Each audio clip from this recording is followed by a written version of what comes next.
Unfortunately, when dropshipping, you can easily hit this kind of wall where you'll get stuck if you don't. I still remember that I overcame a business hurdle for me that felt impossible at the time, but it just came down.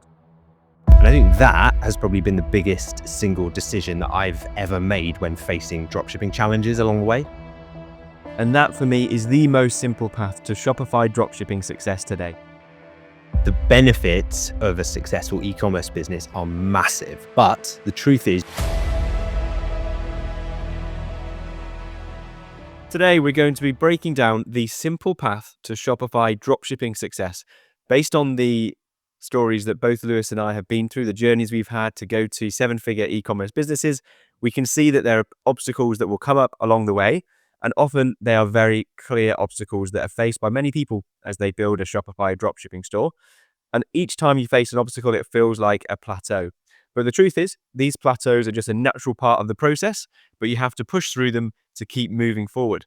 So, Lewis, what are some of the most common plateaus that beginners will face when starting their dropshipping journey? yes, plateaus is a great way of putting it. And I think this will be very relatable for pretty much everybody listening, because it's something, like you said, that re-emerges at the different levels of scaling a business, right from when you're first getting started. I mean, arguably, the first, call it plateau, challenge, obstacle, like the first thing you're going to hit is that feeling of like isolation and being left alone to try and figure out all the pieces and piece together the puzzle of an e-commerce business by yourself.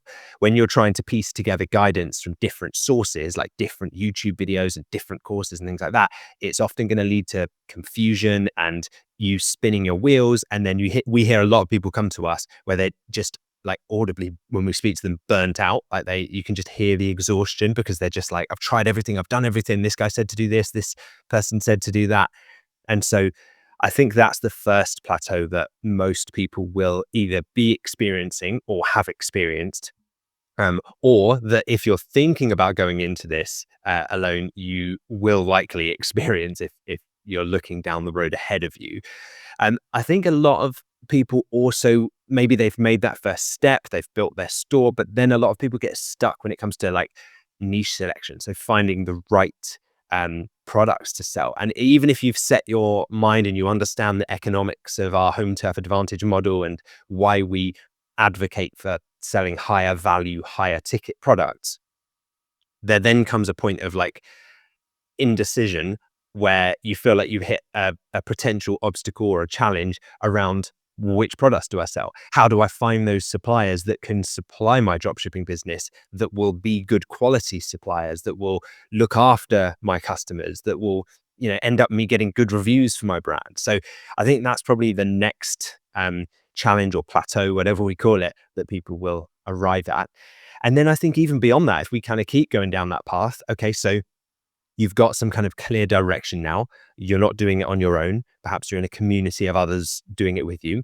You've got the high ticket niche, the products that you want to focus on selling. They're proven, they're in demand. There's good supplier availability.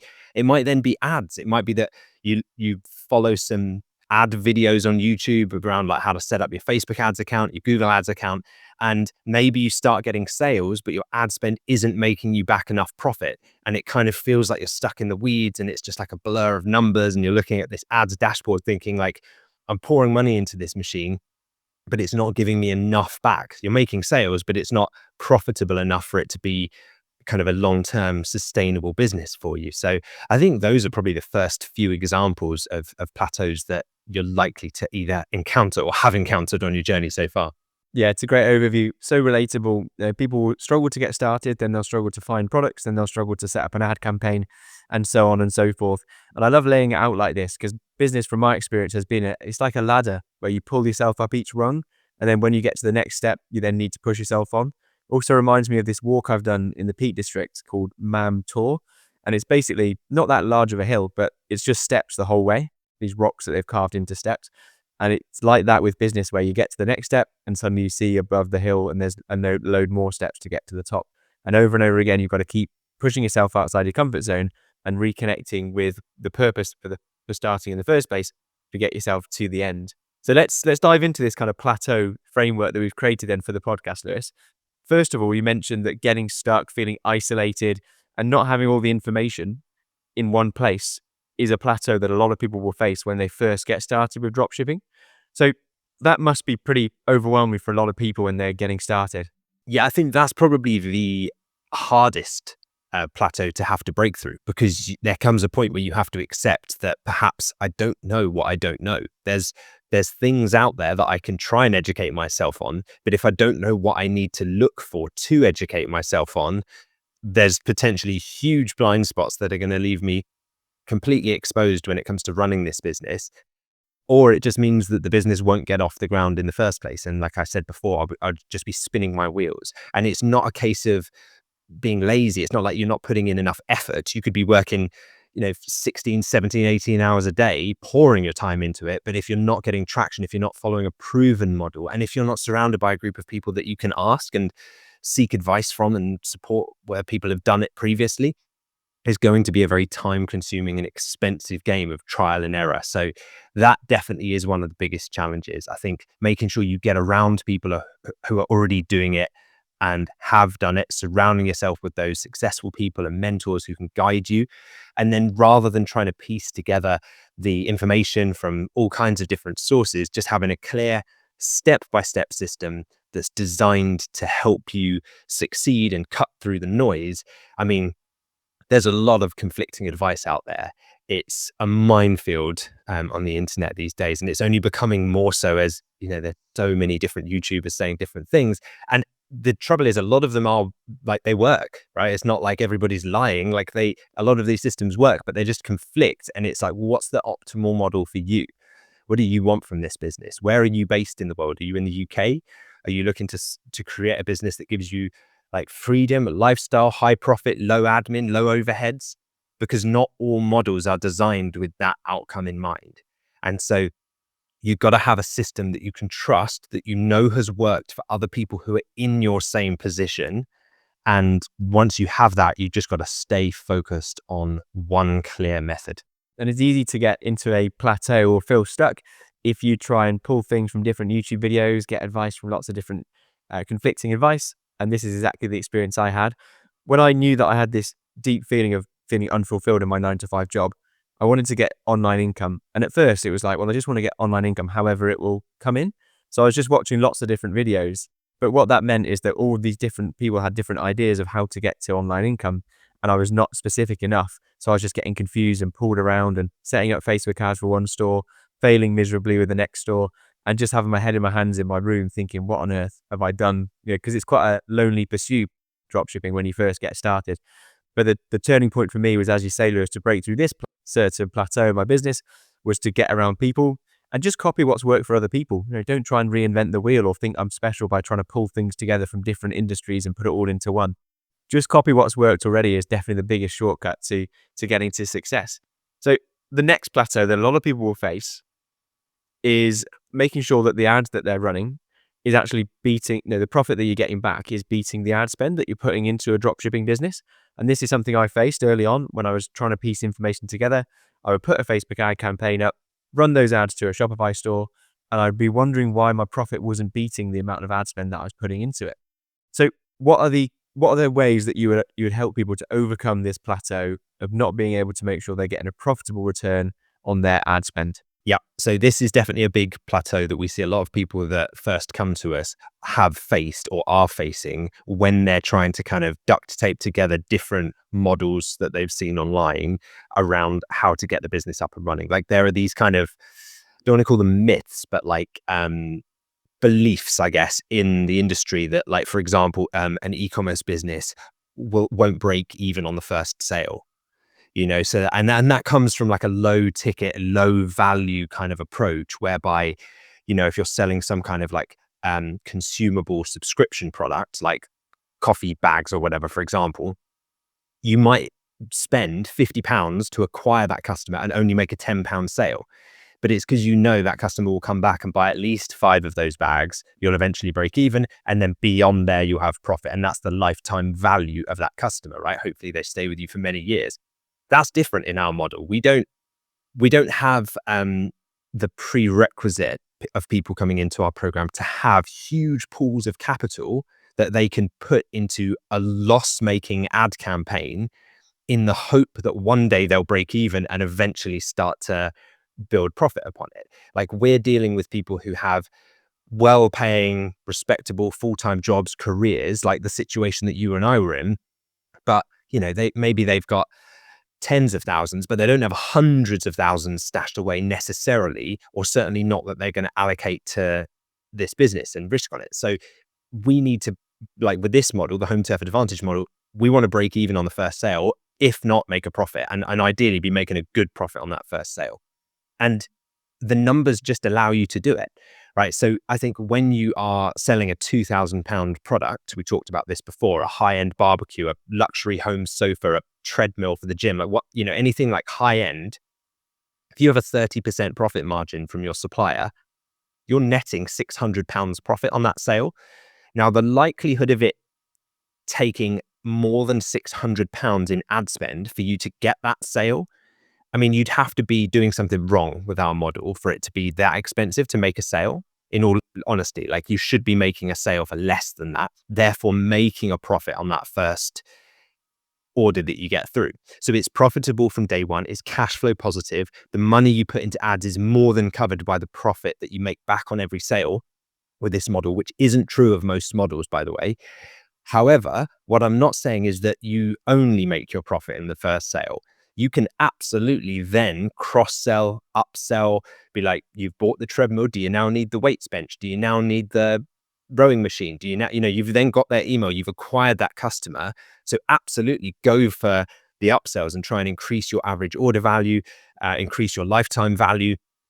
See if you can build in kind of recurring revenue subscription on the back end of that sale. Like, there's so many ways you can do it, but it's not a prerequisite from day one. So I guess the reason I share that context is because when you're stuck with ads not performing, it's hard to see the bigger picture. You've got to be able to zoom out and see a community of people who are doing it with this model, where they're making a profit on sale number one, but then they're also increasing their customer order value and their lifetime value of getting further products purchased. Like I see on my stores now, I'm getting customers that first purchased from us in 2017 come back and make their like third, fourth, fifth order. Now, I didn't think that with high ticket products like this, customers would necessarily purchase more than once from the store, but they do. It just sometimes takes a longer life cycle. It's not like they purchase the next week, that they'll come back.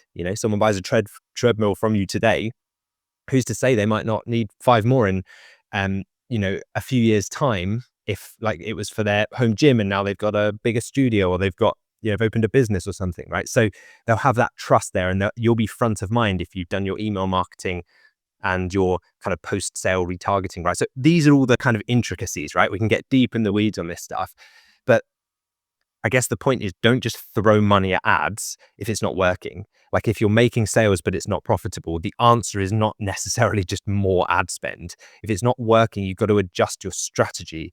You've got to analyze the return you're getting and focus in on what you see and are around is working in a community of other people. That's why it's so valuable to be around a community like ours, because we're doing this every day. Like, we're talking about this nonstop. We're on the Q&A calls chatting about this on the live sessions, at our live meetups.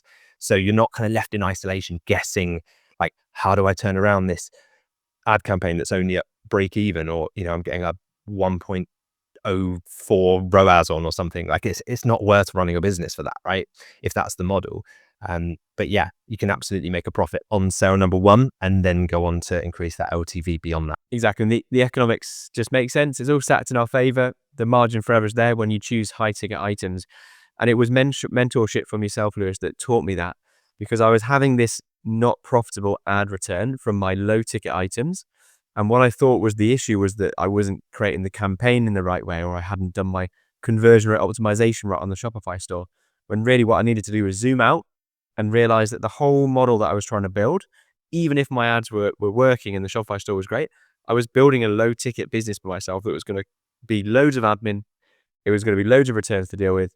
It was going to be tough work as a brand new e-commerce business owner to run this kind of business. And what I wanted to build for myself was a lifestyle business. And that's what you taught me how to create with the Home Surf Advantage. And the rest is history. Hence why we want to spread the message with podcasts like this, that was a big plateau for me. I had to change my complete model to get to a point where I've got profitable ad returns so I can keep investing and keep selling profitably. Now, the next thing that we see a lot of newcomers struggle with is actually finding the right products. So say they've gone through the same life cycle as I have and they realized the ads weren't working, but that was because of the products that they were trying to sell weren't in demand or weren't high ticket enough. How do you help people to break past this stage where they just don't have the right products to sell before they obviously join Dropship Unlocks? Yeah, we just do it with data. Like, we're very kind of data driven. We try and remove all emotion from the equation because I think emotion clouds our rational judgment when it comes to a business decision like this. And there is a place for emotion later. Like, don't get me wrong, we're not kind of cold heartless, emotionless people. You can also be passionate about the business that you're building, but we want to know that it's fundamentally built on strong numbers, because then it's something I can get emotional about and like bought into later when I know that the foundations are solid. I don't want to be led by my gut instinct on a product where the numbers don't stack up, because it doesn't matter how passionate I am, how long hours I work, how good at ads I am. Like you just said, if I'm a world-renowned media buyer, I'm like the best in the market, the best in the world at running Facebook ads and Google ads, and I've got the top creative, I've got the best converting website. If I'm making £5-10 in profit per item, like you said, it's going to be a lot of admin to hit a target monthly profit that I'm going to be excited about. It's going to take a lot of returns. It's going to take a lot of email customer service. Like, there's just problems that emerge when you have to make that volume of sales for it to work out. So this model kind of removes all of that. You don't actually have to be that good at ads, because you could spend 200, 300, 400 quid on getting a sale if you're making £600 net on a sale. And by the way, we've had sales in our program recently, people making sales for like £7,000, up. I think we had one recently, didn't we, for £180,000 for a single sale, right? So, imagine the margin on something like that. You can be fairly liberal with your ad spend if that's going to be, your sale value. So I think the first thing when it comes to selecting a niche is we have our 9 different niche validation criteria. So these are all based on numbers. So just to give you an idea, you're looking for things like the level of market demand. How many people are searching on the internet every month for the kind of parent group of products that you're thinking of purchasing, right?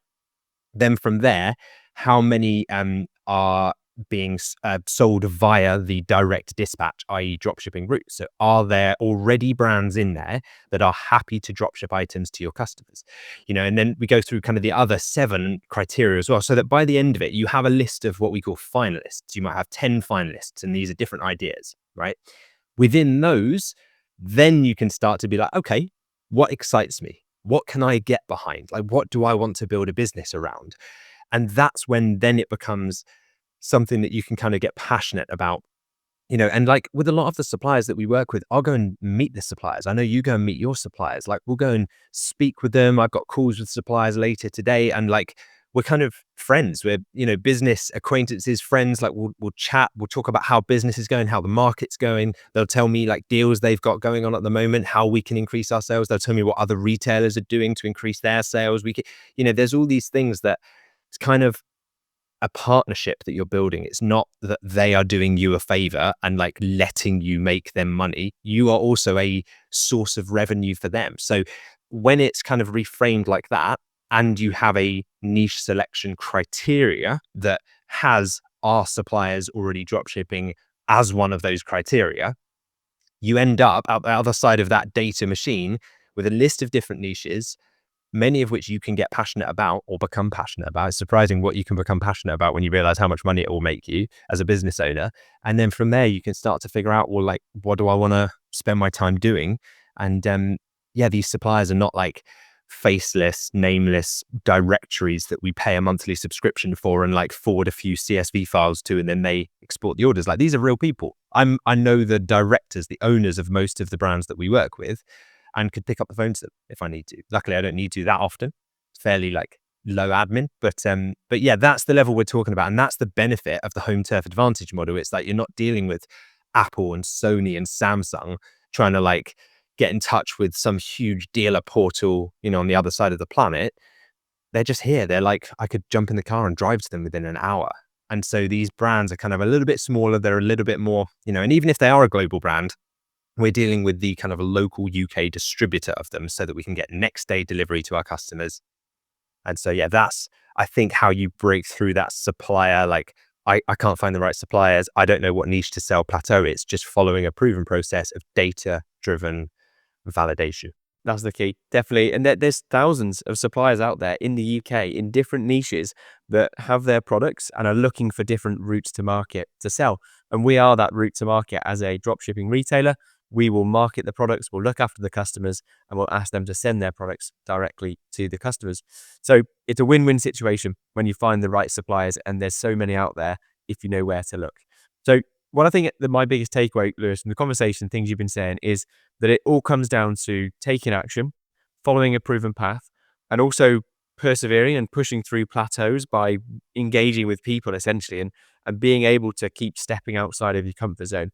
From a mindset point of view, do you think that's the most important lessons to take away about how to keep leveling up with any kind of business, including dropshipping?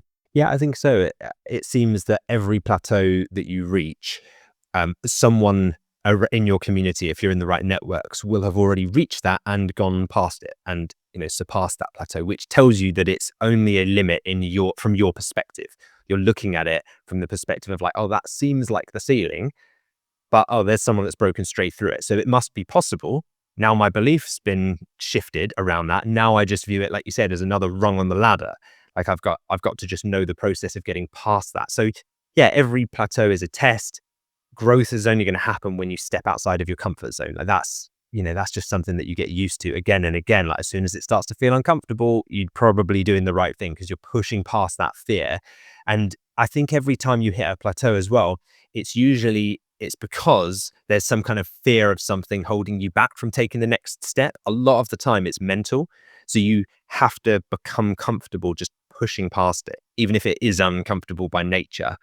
We talked as well about it's not that people are lazy. It's not that they're not working hard or putting in enough hours. Like, unfortunately, I see a lot of people pour their time and energy and money into this just without the right strategy. And it's kind of misguided strategy that they then end up just kind of running it into the ground. So I think one of the things that I would be very, very aware of coming into this is making sure that I was continuing to learn, continuing to improve, both self improvement and also like the improvement of my business. And that could mean like investing in new training or looking for mentorship or just simply testing and trialing new strategies or all of the above.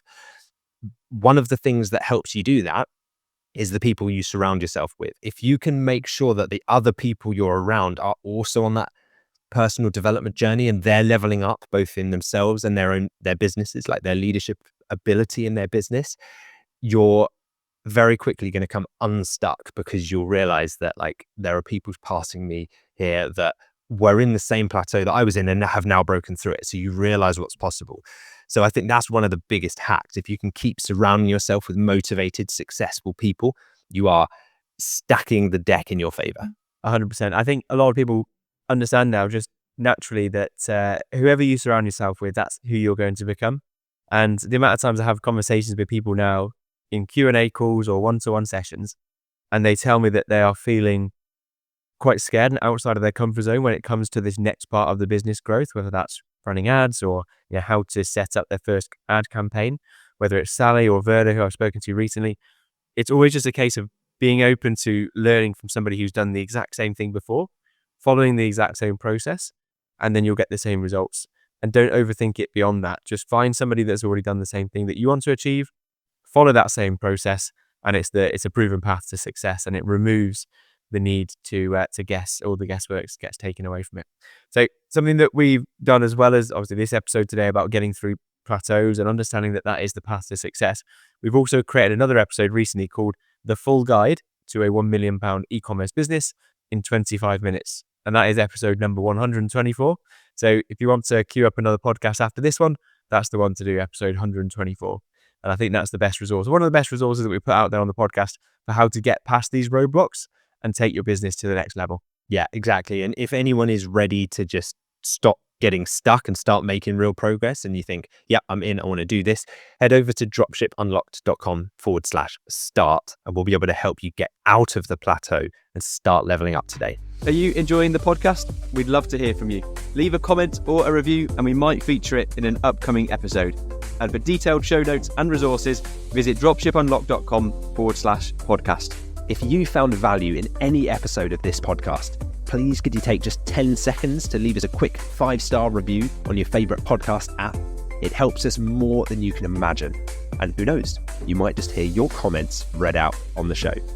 Thanks for being a part of our community. Your support helps us keep delivering new episodes to you every week. Now it's time to answer a question that we've had in from a listener of the podcast. So remember, if any questions have come up while you've been listening or watching today, then simply leave a comment beneath the YouTube video version of this episode and it will get answered in the comments and it may also be featured in an upcoming episode.